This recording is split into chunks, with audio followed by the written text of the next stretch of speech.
It is okay to tell the boss that he's wrong. We all have dumb ideas. It's good to have people around us who have the capability and the competency to say, no, we're not going to do that. We are talking about pulling Medgar's name off of a ship. And that's a man who served in the military. But also, he stood up to Jim Crow, white supremacy, and racism in the South. And I know we're focused on the warrior ethos. If you don't think that it took a warrior ethos to do that in Mississippi in the 1950s and the 1960s, then you're just not paying attention. Why are we having this conversation?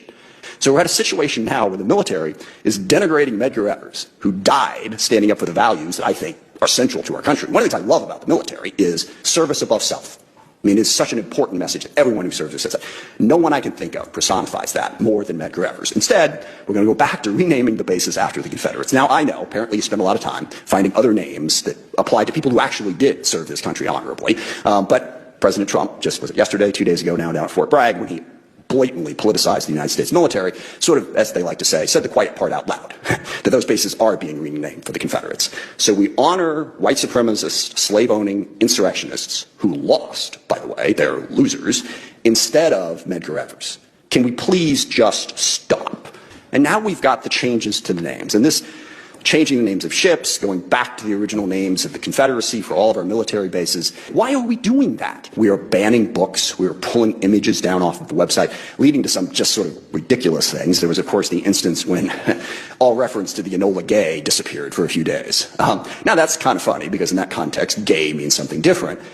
But why do we care if the word gay that means homosexual is printed somewhere? Why is that threatening to us? Why are we spending time on that instead of, I don't know, giving us a budget? That might have been more productive. And then we're pulling books off the shelves. In one particular, library within the Pentagon, you could not find a copy of Jackie Robinson's biography. That had been pulled.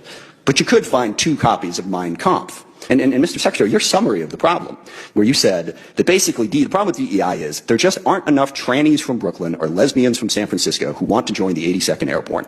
Not only do the trannies and lesbians not join, but those very same ads turn off the young, patriotic Christian men who have traditionally filled our ranks.